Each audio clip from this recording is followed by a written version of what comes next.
Bienvenidos a EP Motor, el podcast de Europa Press dedicado a la actualidad del mundo del motor y la industria de la automoción. Cada quincena analizaremos las últimas novedades del sector.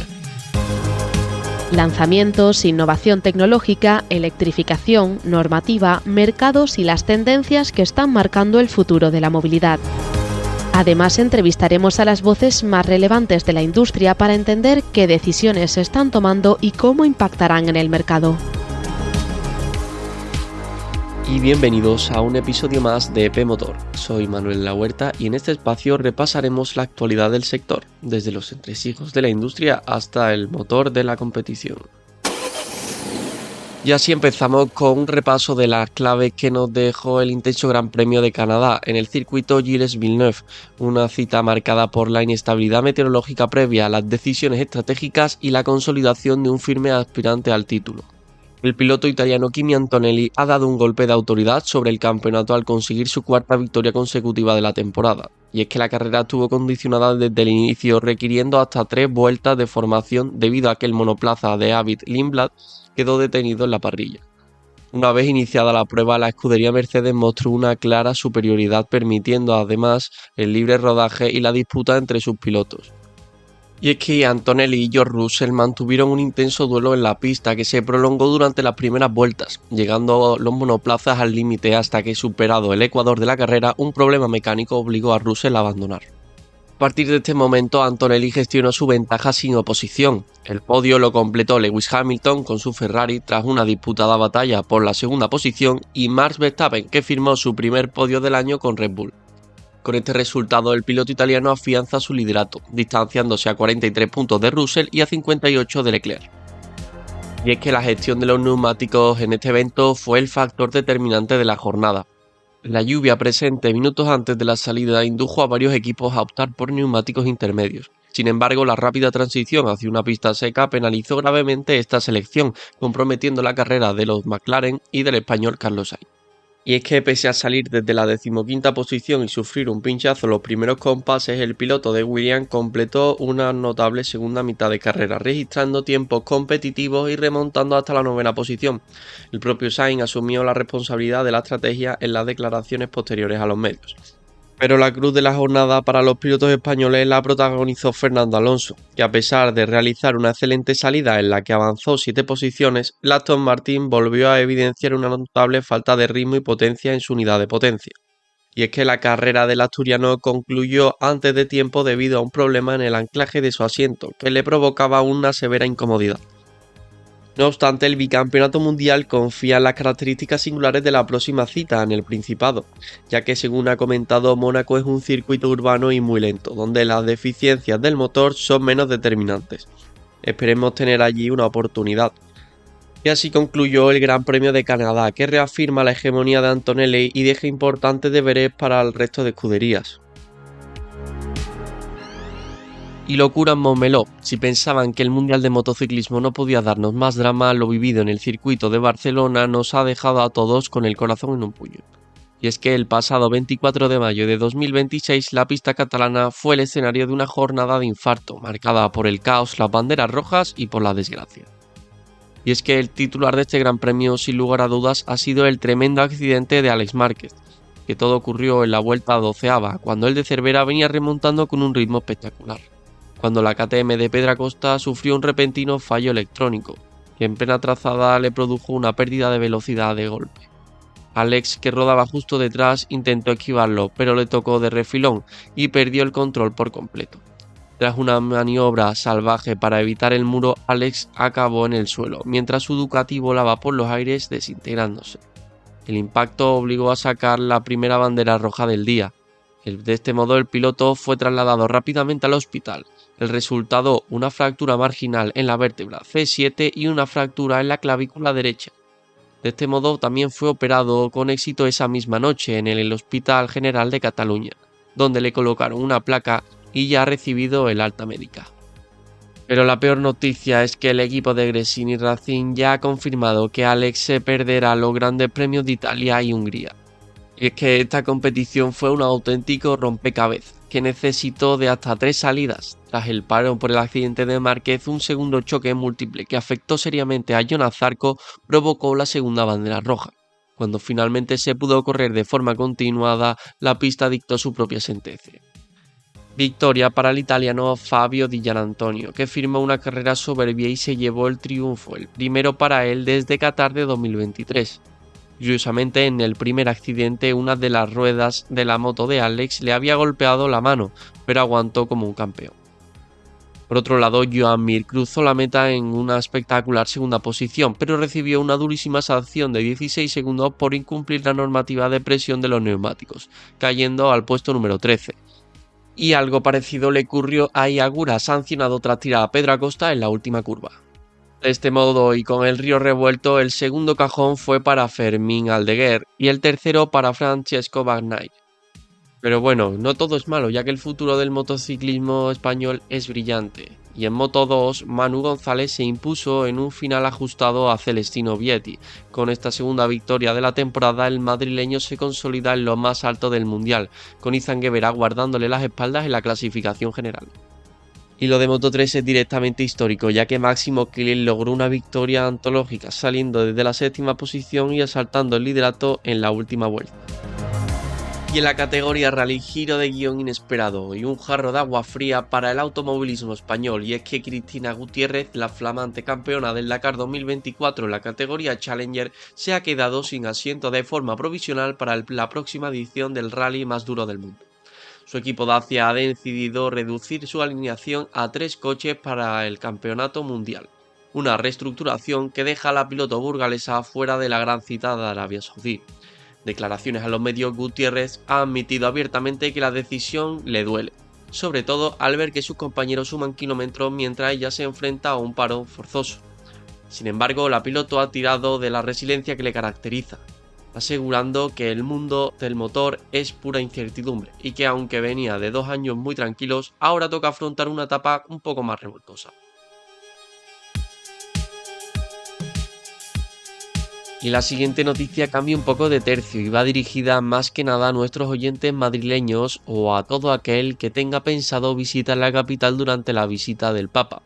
Y es que durante la estancia del pontífice se realizarán corpes en lugares concretos. Por ello que el alcalde de Madrid, José Luis Martínez Almeida, ha asegurado en una rueda de prensa... Hay 2 lugares que están especialmente afectados y que van a estar especialmente afectados en la ciudad de Madrid, que afectan al principal eje norte-sur de circulación de la ciudad, como es el Paseo de la Castellana, y por tanto estoy hablando tanto de la Plaza de Lima como de la Plaza de Cibeles. Y al mismo tiempo, el 4 de junio se procederá al cierre total al tráfico de todo el eje de la Plaza de Cibeles, con vistas a la misa que se va a celebrar 2 días después. Todos somos conscientes de la trascendencia que en términos de movilidad tiene la ocupación de 3 carriles desde el 25 de mayo, así como el cierre total al tráfico que se va a producir a partir del 4 de junio. Insisto, a partir del 25 de mayo ya no se va a poder circular por los carriles centrales de la Plaza de Lima. Y el 3 de junio se procederá al cierre definitivo del tráfico en todo el ámbito de la Plaza de Lima, no únicamente en los carriles centrales, sino también en lo que es los carriles laterales. Alternativas que hay de circulación: Bravo Murillo, Santa Engracia en la zona oeste, Serrano, Velázquez, Príncipe de Vergara, Francisco Silvela, Joaquín Costa en las zonas este y para desplazamiento norte y sur. En desplazamientos este y oeste, viales como Costa Rica, Alberto Alcocero, Doctor Esquerdo. Pero la gran vía que nosotros recomendamos utilizar a lo largo de todos esos días es M30. M30 va a ser la mejor alternativa para poder sortear las dificultades y las afecciones que se van a producir a lo largo de todos estos 14 días prácticamente en las que se van a producir afecciones que, insisto, empiezan ya hoy, pero fundamentalmente van a tener consecuencias importantes para el tráfico. A partir del 25 de mayo, la mejor forma de desplazarse mediante vehículo va a ser la M30, sin perjuicio de todas esas alternativas que les hemos mencionado. Desde el Ayuntamiento, además, estamos trabajando también con las diferentes plataformas como Google, Waze, para que puedan actualizar en tiempo real la información que sobre el tráfico pueda haber y, por tanto, para que puedan generar alternativas en tiempo real que supongan un menor tiempo de desplazamiento para todos los afectados por estas restricciones.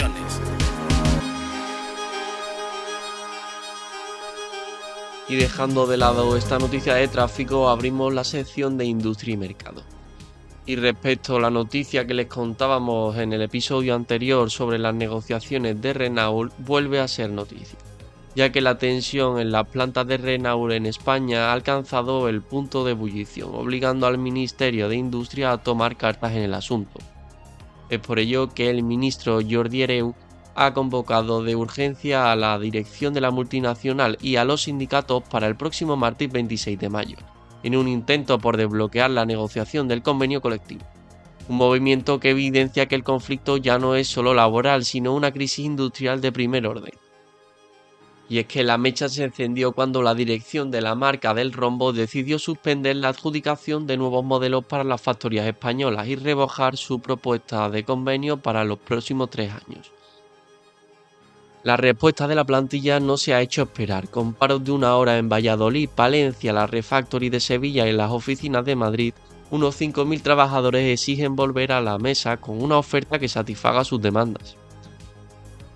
Este conflicto también ha saltado al plano político regional en Castilla y León, donde la viabilidad de Renault es una pieza clave para el empleo y el PIB, abriendo el debate sobre el papel y el grado de implicación que debe asumir la administración autonómica ante la situación de las plantas. Lo que está claro es que el clima en las factorías es de absoluta incertidumbre. Los trabajadores consideran que se está comprometiendo el futuro de las adjudicaciones de vehículos como medida de presión en la negociación. Para entender mejor el sentir de la plantilla y qué es exactamente lo que le están exigiendo a la dirección de Renault, escuchemos a continuación el testimonio de uno de los representantes sindicales de los trabajadores. Hoy lo que pedimos es básico y pedimos que la dirección de la empresa se vuelva a sentar a negociar.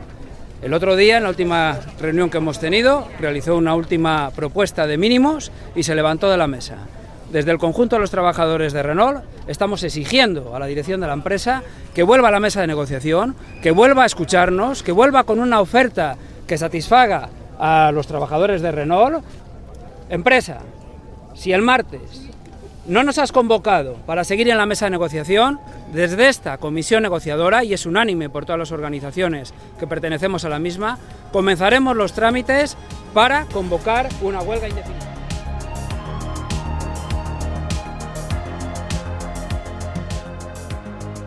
Por otro lado, en la industria se pone el foco en el Ford Bronco, ya que la multinacional estadounidense acaba de desvelar su propia hoja de ruta para Europa y ha confirmado que la planta valenciana será la encargada de fabricar este icónico modelo a partir de 2028, en una versión multienergía, un auténtico balón de oxígeno para la industria española. Pero el plan de Ford para el viejo continente de aquí a 2029 es masivo.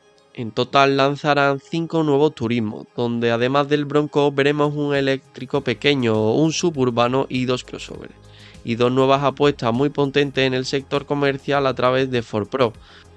Una de ellas es para la acción pura y llega a través de la Ranger Super Duty, una pick-up bestial con especificaciones militares capaz de remolcar 4,5 toneladas y diseñada para los trabajos más duros del planeta. Por otro lado, para el día a día en la ciudad, a finales de este mismo año debuta la Transit City, una furgoneta 100% eléctrica creada a medida para el reparto urbano y las flotas de reparto de última milla.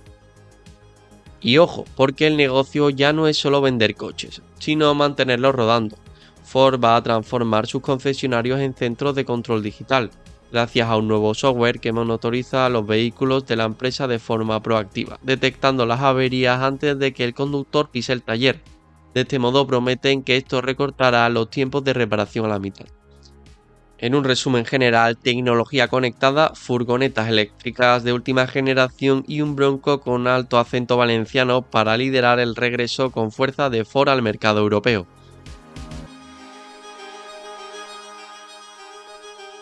Por otro lado, si hablamos del grupo Stellantis, ha sacudido el mercado con el anuncio del plan estratégico más ambicioso de su historia. Este se llama Fastlane y viene respaldado por una inversión colosal de 60.000 millones de euros de aquí a 2030. El objetivo es claro, ganar eficiencia, liderar la electrificación y mejorar su rentabilidad global. Pero es que realmente, sin lugar a dudas, el gran titular de este plan es el giro estratégico hacia Estados Unidos. Para esquivar los aranceles de la administración Trump, la compañía va a volcarse en suelo americano, donde planea aumentar su producción un 80% en los próximos años. En cuanto al reparto de los 60.000 millones, se repartirán en unos 36.000 millones directos a lanzar 60 nuevos modelos en los próximos 5 años y atención, porque no solo eléctricos, porque Stellantis apuesta por un mix que incluye híbridos y motores de combustión. Y asimismo, unos 24.000 millones restantes se invertirán en plataformas globales y software avanzados de la mano de gigantes como Nvidia, Qualcomm o Mistral AI. Además, el grupo se reorganizará por dentro. 4 marcas se comerán el 70% del presupuesto, entre las que se encuentran Jeep, Ram, Peugeot y Fiat. Las demás, como Citroën u Opel, se centrarán en mercados específicos, mientras que Maserati tendrá su propia hoja de ruta de lujo a finales de este 2026. Las previsiones financieras son ambiciosas para 2030. Esperan que los ingresos suban un 15% en Europa y un potente 25% en Norteamérica. En definitiva, una reestructuración histórica con un fuerte impacto en las plantas españolas. Hoy tenemos el placer de estar con Roberto Hernández, del equipo de Arus Team Andalucía. Antes de empezar, quería agradecerte por sacar un hueco en tu agenda para charlar un rato. Pues nada, muchísimas gracias a ti, Manu. Muy bien, la verdad. Día ajetreado como siempre por aquí, por la escuela y más en el equipo y sobre todo en la época que estamos, que ahora te contaré un poquito más. Perfecto, pues mira, para romper el hielo me gustaría que te presentases y nos contases más o menos a qué os dedicáis en general, un poco, un resumen general. Pues mira, yo soy Roberto Hernández, soy el Team Manager de Arus Andalucía Racing Team, el equipo de Fórmula Student de la Universidad de Sevilla. Aquí todos somos estudiantes, de hecho yo estudié el máster de Ingeniería Industrial aquí en la escuela y bueno, el equipo está formado por más de 120 alumnos de la Universidad de Sevilla y nos dedicamos a diseñar y fabricar un coche de competición para luego medirnos contra más de 800 equipos en el mundo y concretamente lo hacemos en Europa, en los circuitos de Fórmula 1. Nosotros competimos en esos circuitos durante los meses de julio y agosto, por lo que la temporada, bueno, pues desde septiembre que empieza el diseño hasta febrero que empieza la fabricación, se va desarrollando con ese objetivo. Y bueno, si nos puedes sintetizar un poco esto, ¿cómo lo definirías a alguien que no ha escuchado nunca hablar de esto? Porque son terminologías muy concretas, ¿cómo lo definiríais? Muy breve. Pues a mí siempre me gusta decir que esto es la cantera de Fórmula 1. Si tú te imaginas a un equipo de Fórmula 1 diseñando coches y luego compitiendo con ellos, pues nosotros hacemos eso a nivel estudiantil. Es decir, pues gente paralelamente a su carrera puede dedicarse a aplicar a los conocimientos que ha aprendido teóricamente en clase, pues luego a ir al taller y fabricar un coche con sus propias manos. ¿Y cómo se compagina? Porque como nos comentas, al final participan los estudiantes. ¿Cómo compaginan el hecho de dedicarse a esto a la vez que se sacan una carrera universitaria? Claro, va dependiendo un poco del grado de responsabilidad que tenga cada persona en el equipo. El 80-90% de personas que están dentro pues lo llevan de una manera correcta. Evidentemente, estar en el equipo supone un sacrificio, pero nada que no conlleve pues compatibilizar de una manera más o menos aceptable la carrera. Se respetan los exámenes, se respetan las prácticas y clases obligatorias, evidentemente, aunque también, bueno, pues supone un sacrificio y hay que echar esas horas de más. Y desde el punto de vista tecnológico, ya más en materia de competición, ¿cómo es vuestro coche? ¿Cómo lo definirías? Pues bueno, nuestro coche es hablando y siendo un poco redundante, disculpa, es como un Fórmula 1, pero algo más pequeño, no es miniatura, pero bueno, roza los 3 metros de largo y 1,5 metros de ancho. Y bueno, está formado por un chasis, ¿no? Que es la estructura, el esqueleto, que en nuestro caso es de fibra de carbono, como los coches de alta competición. Y bueno, pues luego lo que vosotros veis del coche, pues son las piezas aerodinámicas, ¿no? El alerón delantero, el alerón trasero, los alerones laterales, así pues como las ruedas, las piezas de suspensión. Y bueno, eso es lo que se ve. Lo que no se ve que está dentro, pues todo el sistema electrónico, que es el sistema nervioso del propio coche, que bueno, se coordina con el tren de potencia, es lo que le da energía y potencia al propio coche para alimentarse. En nuestro caso, desde el 2018, este tren de potencia es eléctrico. Es decir, almacenamos la energía en una batería que diseñamos y fabricamos nosotros mismos para transmitírsela a los motores. Digo motores porque son 4, hay uno en cada rueda. Es de un tamaño de aproximadamente unos 20 centímetros de diámetro en cada motor y bueno, gracias a unas transmisiones planetarias, ¿no? Que es un sistema de engranaje, pues desde donde sale la energía del propio motor transmitida a la rueda para que así pueda correr por la pista. Y bueno, sobre esta evolución, ¿no? Porque me imagino entonces que si es una novedad, ¿no? El tema de emplear motor eléctrico, antes utilizaríais un motor de combustión. ¿Qué factores os hicieron determinaros por emplear este tipo de motor, sustituirlo? Pues en primer lugar, bueno, por también ponerte un poco en contexto, en 2012, tras nuestra fundación, empezamos a hacer coches de combustión y nosotros nos regimos por la Formula 2 en Germany, que es la categoría reina, por así decirlo, que es la competición alemana, ¿no? Que pone pues, las normas de la propia competición, la normativa, que son más de 200 páginas. Y esta competición, poco a poco, pues fue cambiando la manera de enfocarla, centrándose mucho más en el coche eléctrico. Por lo tanto, nosotros ya en el 2018 vimos que nos estábamos quedando un poco atrás y es cierto que, bueno, que los nostálgicos y los amantes del motor, como también es el caso de mucha gente en el equipo, nos encantan los coches de combustión, pero hablando de rendimiento puro y duro en pista, no hay color con nuestra normativa lo que se puede hacer con un coche eléctrico con respecto a lo que se puede hacer con un coche de combustión. Es decir, respondiendo a tu pregunta de una manera resumida, una mezcla de ambas razones, ¿no? Tanto que la competición va dejando de lado ese área para priorizar a los coches eléctricos, como también el propio rendimiento alcanzado en pista. Y en este proceso, ¿cuál consideráis que ha sido vuestro mayor reto tecnológico? Pues bueno, nuestro mayor reto tecnológico, sin duda, comenzó en el año 2022, porque bueno, tras nuestra transición al coche eléctrico, que en realidad seguíamos llevando la misma transmisión, un palier, que habíamos cambiado el motor de combustión por el eléctrico y bueno, habíamos metido una batería. Pero en realidad la dinámica del coche, la estructura era prácticamente la misma. Pero esto nos hizo, bueno, darnos cuenta de que en 2022 ya habíamos alcanzado nuestro techo, seguíamos haciendo un coche de combustión a la vez que el eléctrico y si queríamos de verdad avanzar en esta categoría eléctrica, nos faltaban tres grandes retos tecnológicos, que eran los siguientes. El primero, el chasis de fibra de carbono. Antes nuestros coches eran de un chasis de tubos de acero, que es verdad que su fabricación es mucho menos costosa y más fácil de realizar. A su vez que un solo motor atrás, es decir, el reto ahora era pasar de un solo motor atrás a un motor en cada rueda, tracción a las 4 ruedas. Y por otra parte, algo más novedoso en esta área es la implementación de un sistema de conducción autónoma. Es decir, nuestro coche, a su vez que conduce con piloto hoy en día, pues también desde 2024 es un coche autónomo. ¿Esto qué quiere decir? Pues tiene un sensor tipo LiDAR que detecta los conos que hay en el circuito en este tipo de pruebas y sin piloto, gracias a los algoritmos de percepción del entorno, pues logran situarse en pista en cada momento y traducir en algoritmos de control para aplicar el par a cada rueda para conocer la velocidad y saber por dónde tiene que ir. Es decir, que esos tres, digamos, puntos tecnológicos, ¿no? El chasis, el casco de fibra de carbono, los 4 motores y la conducción autónoma, distinguimos en ese momento que nos iban a catapultar en la propia clasificación, poniéndonos al nivel de las mismas universidades que comandaban en la categoría. Sin embargo, bueno, pues esto ha requerido un proceso de 3 años largo, búsqueda de financiación, patrocinadores, infraestructura y mucho conocimiento técnico, que al final yo pienso que es el mayor limitante, los recursos humanos y el conocimiento técnico que tiene cada equipo, aunque bueno, siempre pues la economía es importante, pues hicieron que ahora mismo pues en 2025 hayamos implementado esta triple tecnología en un mismo coche. Y bueno, no sé si, como nos comentas, hay varias secciones, ¿no? Tenéis varios departamentos. ¿Cuáles son los principales departamentos que tenéis? Bueno, pues nosotros, por hacerte un breve resumen, distinguimos los departamentos dinámicos y los departamentos estáticos. Los dinámicos son los que se encargan del rendimiento del coche, así como su fabricación y diseño, que pues van desde los mecánicos, que son suspensión, aerodinámica y chasis, luego los eléctricos, que son electrónica y powertrain, los del coche autónomo, que son percepción y control, y bueno, dinámica, que se encarga un poco de gestionar todo el coche en su concepto general.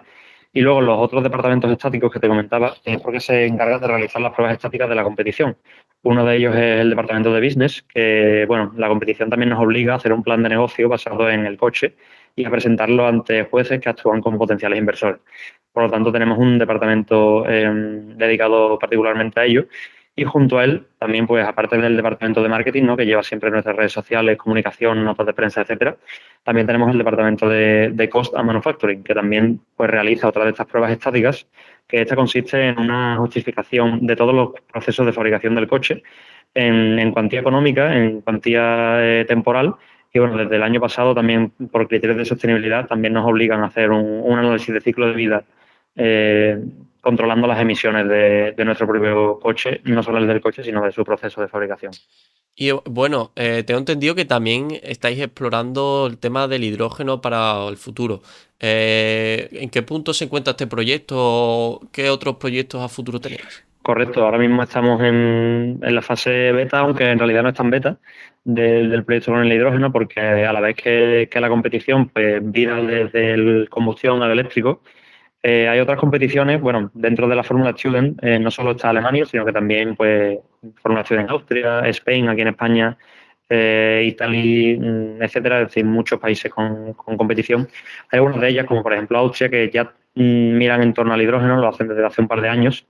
Y bueno, desde el año pasado que un chico del equipo pudo meterse en un proyecto paralelo aquí en la propia universidad con varios departamentos, ya empezamos a probar pilas de combustible y nos lanzamos este año a nuestro propio departamento de hidrógeno, que ya están trabajando en una posible futura implementación, que ahora mismo planeamos implementarla en 2027. Es decir, el próximo año, ¿no? la competición del año siguiente, de la temporada que empezará en septiembre, tiene como objetivo ya fabricar y competir con el primer coche de hidrógeno en la historia de España en esta categoría.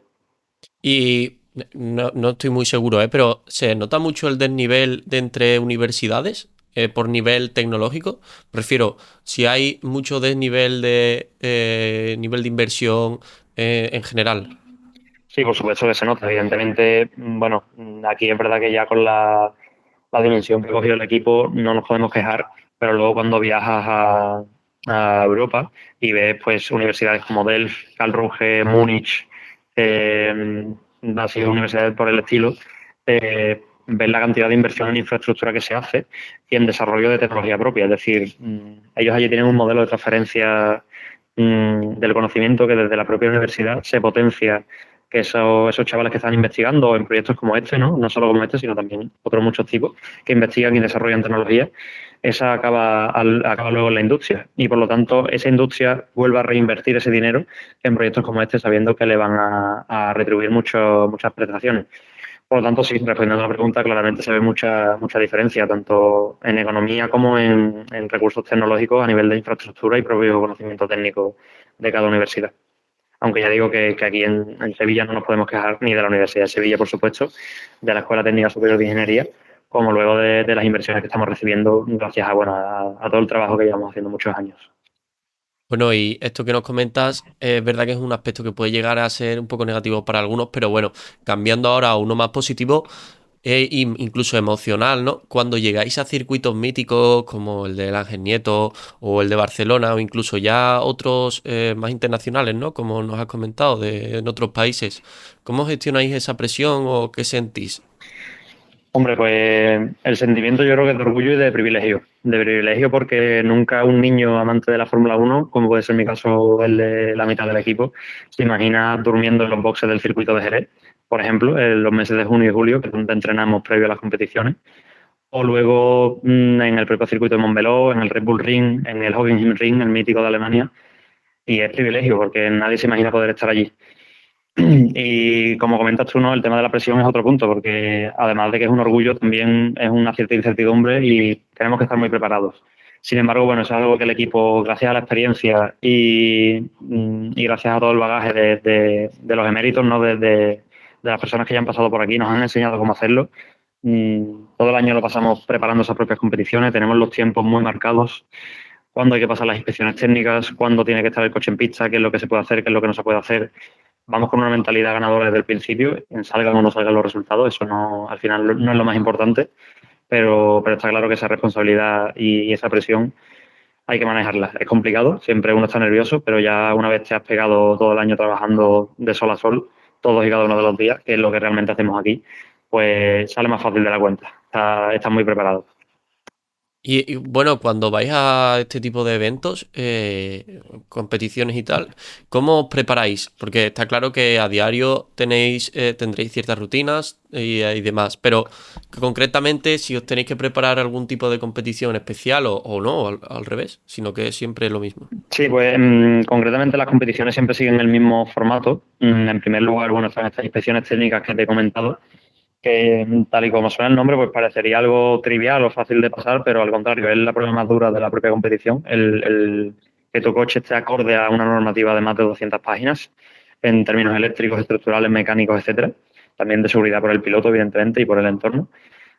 Así que pues nosotros estas pruebas las preparamos previamente con unos documentos que aseguran que bueno, nuestro coche va a estar listo para aquel momento, aunque después pues, puede haber contratiempos, puede haber inconvenientes en el momento, pero si ya los hemos entrenado, digamos que nosotros hacemos una especie de simulacro para este tipo de pruebas, pues va mucho más entrenado y se nota muchísimo cuando llegas allí con esa preparación de que sabes los puntos de normativa que te van a preguntar. Tú llevas un datasheet a lo mejor de justo el componente que te toca, te lo has aprendido bien porque has aplicado ingeniería a la hora de diseñar, por lo tanto conoces tu coche, eso es lo más importante. Y después pues otro tipo de pruebas como esa que te comentaba de defender los costes o ese plan de negocio, nuestros departamentos llevan haciendo simulacros ya un par de meses, es decir que estamos en mayo, pues desde marzo se preparan para una prueba que van a tener en agosto, es decir que ahí también lleva bastante preparación. Y al final, pues también para las pruebas dinámicas, ¿no? Lo importante que es que el coche compita en pista. A pesar de que los horarios son un poco apretados, también conocemos perfectamente la dinámica. Hay que ponerse en las colas de la prueba a la hora que toca. Tiene que estar el coche preparado y listo siempre a la hora. También nosotros practicamos con muchos test. El coche, una vez acaba la competición, sigue rodando aquí en nuestras instalaciones que tenemos, de tal manera que podemos practicar ese tipo de pruebas con los circuitos tal y como los hacen. Es decir, es un bagaje que no nos pilla muy de sorpresa ahí en las propias competiciones, aunque bueno, como te digo, siempre hay inconvenientes y hay que improvisar, pero bueno, ahí es donde está lo bonito. Y bueno, del el tema de imprevisto que nos has comentado, ¿nos puedes contar alguna anécdota o algún recuerdo que tengas de algún hecho en concreto? Pues mira, sí, el primero, por ejemplo, nosotros este año, el año pasado, fuimos a 3 competiciones, ¿no? La primera, te puedo contar 3. La primera fue en Holanda, en el circuito de Assen, que ahí sí compiten las motos. Íbamos por primera vez con este concepto de coche que te comento, batería nueva, 4 motores, chasis monocasco. Y ahí los tiempos para pasar Scruti, que es lo que denominamos como prueba de inspecciones del vehículo, eran muy cortos. No te dejaban trabajar durante todo el día, sino que tenías a lo mejor un slot, un tiempo de 2 horas para trabajar en tu batería. Y digamos que nos costó 4 días hasta poder pasar ese punto, teniendo pues el de mecánica, el de electrónica, el de seguridad del piloto, todo ya pasado, pero teníamos solo 2 horas al día para trabajar en ese punto. Y no fue hasta el propio domingo que logramos pasar esa prueba. Sin embargo, nos faltaba todavía por pasar el test de frenada antes de competir en la competición que es el domingo, porque además de viernes, sábado y domingo hay una prueba que es la Endurance, que es la más larga, ¿no? Son 22 kilómetros que tiene que hacer el coche, que su mérito únicamente reside en acabarla. Ya el sacar rendimiento de ahí está para los demás equipos. Y tal y como me lo contaron, porque yo no estuve en esa competición, fue que fuimos a los propios jueces a convencerles media hora más de que abrieran para poder hacer el test de frenada, pero finalmente no conseguimos pasarla y nos quedamos sin competir en esa propia prueba.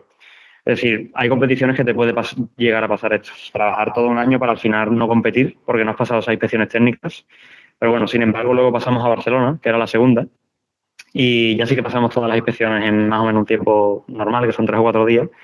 Sin embargo, cuando fuimos a rodar por primera vez en competición, vimos que nuestro sistema de transmisión se rompía. No entendíamos por qué, echamos 2 días debajo del coche entendiendo cómo podía habernos pasado, pero también nos quedamos sin rodar en más de 2 pruebas en esa competición, porque no entendíamos eso. Sin embargo, una semana después estábamos en Alemania y el coche consiguió competir en todas y cada una de las pruebas. Diría yo que por primera vez en la historia reciente del equipo, y excepto la Endurance, acabarlas todas, incluso algunas pruebas del coche autónomo que siempre son mucho más difíciles de conseguir.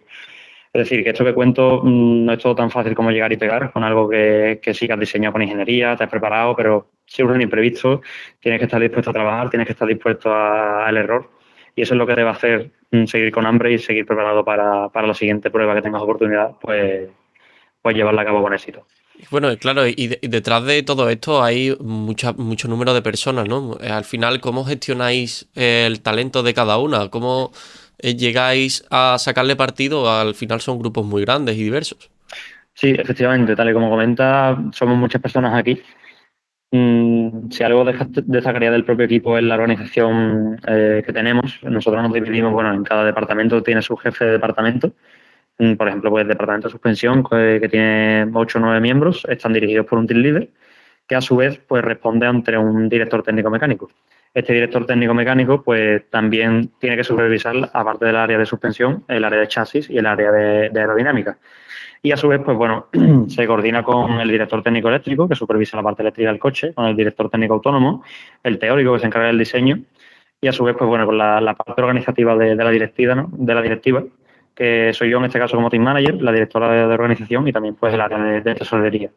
Es decir, como ves, hay muchos estamentos, hay muchas áreas del equipo, pero a través de reuniones semanales jerarquizadas, pues primero nos reunimos la directiva, luego pasa esa información a los team leaders mediante otra reunión y aguas abajo va a los miembros con las tareas de cada semana con sus propias deadlines. Por lo tanto, tal y como te comento, es complicado de gestionar, pero gracias a la organización que tenemos, pues lo llevamos a cabo. ¿Y cómo definirías tú la convivencia? Al final, a nivel personal, aparte de lo que nos has comentado, ¿qué aporta como persona? Bueno, pues a nivel de grupo, digamos que esas tareas, ¿no?, que surgen a lo largo de la semana, pues puede llegar a conflictos, ¿no? Y digamos un punto de lo más importante en esto, a mí siempre me gusta destacar, es la comunicación. Si la información no llega de manera correcta quizá al miembro o al jefe de departamento, surgen muchos problemas, gente que a lo mejor trabaja sin esa supervisión y hay muchos conflictos que se generan. Y bueno, esa es la parte chunga, pero siempre que hay problemas también nosotros lo vemos como la familia que somos, porque al final nos pasamos aquí 15, 16 horas a lo mejor en un solo día en el taller.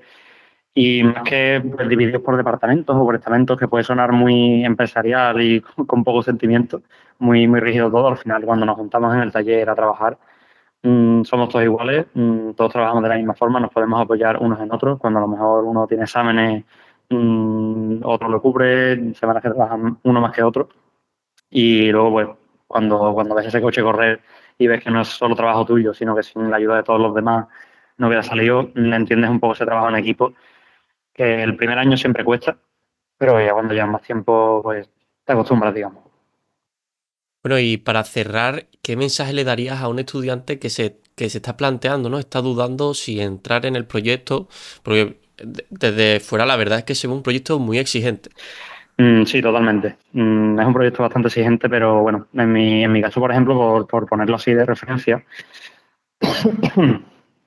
aunque bueno, siempre me había gustado la Fórmula 1 y demás, lo veía como, esto a mí me va a quitar tiempo, me voy a atrasar en la carrera y para nada. Luego entras, descubres todo lo que puedes aprender, la gente de la que puedes aprender, todos los campos en los que te puedes desarrollar, todo lo que puedes aportar y todo lo que el equipo te aporta a ti. Siempre es lo que decimos aquí, el equipo te aporta mucho más de lo que tú eres capaz de aportar. Y aunque sea un sacrificio, yo creo que también personas que estudian las carreras que estudiamos nosotros de ingeniería, ¿no?, carreras técnicas, siempre se hace con un motivo y ese motivo no hace falta esperar al mundo laboral para verlo y no hace falta, digamos, tenerlo todo tan rígido como puede ser una empresa a la que le debes tus horas, tal. Aquí es todo mucho más orgánico, mucho más natural y vive esa convivencia, esas experiencias que nadie de nuestra edad puede llegar a vivir. Incluso a lo mejor a nuestros padres te lo comentas, ni quién iba a pensar que con 19, 20 años ibas a estar viajando por los circuitos de Europa habiendo fabricado un coche con tus propias manos. Es decir, y todo lo aprendes dentro del equipo. Nosotros no exigimos nunca nada de fuera.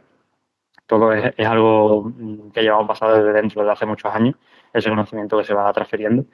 Así que si alguien de verdad se lo está pensando, que se lance a las admisiones, que pruebe a intentar unirse al equipo, porque si consigue entrar, que no digo tampoco que sea fácil, le va a merecer muchísimo la pena.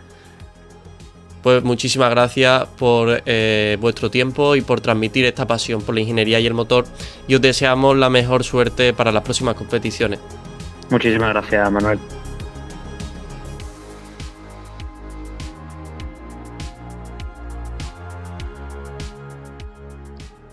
Y después de esta entrevista, ahora sí llegamos a la última sección de nuestro episodio, la encargada de dar el cierre, y como ya sabréis, esta es Bajo el Capó. Solo que el día de hoy poco capó, ya que nos trasladaremos al primer mundial de MotoGP. Para ello nos situamos cronológicamente el 7 de abril de 2002 en el emblemático trazado de Suzuka en Japón. Aquella jornada no solo inauguraba una temporada, sino que significaba el acta de nacimiento de una nueva era para el motociclismo de velocidad.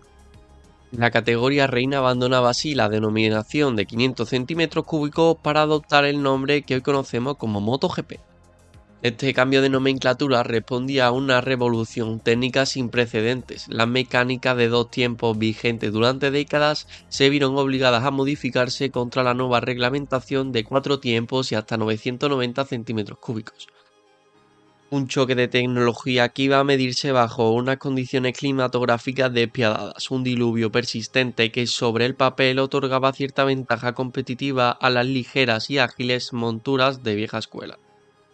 Por ello, el vigente campeón y poseedor del pole position, el italiano Valentino Rossi, cometió un error en la arrancada que le relegó a la 5ª posición. Esta circunstancia fue capitalizada y aprovechada por los pilotos locales, profundos conocedores de las sutilezas de Suzuka. Sin embargo, la crónica de aquella carrera estaba destinada a ser escrita con letras de oro. Rossi, pilotando la revolucionaria Honda RC211V de 5 cilindros, inició una remontada metódica y precisa. Vuelta tras vuelta, el piloto italiano neutralizó la ventaja de sus rivales, demostrando que la entrega de potencia de los nuevos motores de 4 tiempos era una tecnología superior, incluso sobre un asfalto completamente anegado. A falta de 6 giros para la conclusión en la variante de Casio-Trin, Rossi ejecutó una maniobra milimétrica para rebasar a Río y consolidar una victoria histórica. Y es que el podio de Suzuka supuso un dictamen definitivo para la industria, ya que independientemente de la victoria de Rossi, que fue seguido por Akiro Río y por el español Carlos Checo, lo que realmente demostró esta competición fue la hegemonía de los motores 4 tiempos. De este modo, aquel 7 de abril de 2002, en los despachos y en la pista, quedó sellado el destino de las mecánicas de 2 tiempos de la alta competición. Una transición tecnológica impecable que marcó el rumbo del campeonato hasta nuestros días. Y con este repaso histórico cerramos el episodio. Les agradecemos como siempre su escucha y esperemos que les haya gustado. Se lo ha contado Manuel de la Huerta con la colaboración de Jorge Marín de EOB Productora. Y ya saben, más y mejor en el próximo episodio, que será dentro de 15 días. Esto ha sido EP Motor, el podcast de Europa Press sobre el presente y el futuro del motor. Puedes disfrutar de todos nuestros episodios en las principales plataformas de audio y entrando en europapress.es/podcast. Nos escuchamos en 2 semanas en un nuevo análisis del sector automovilístico.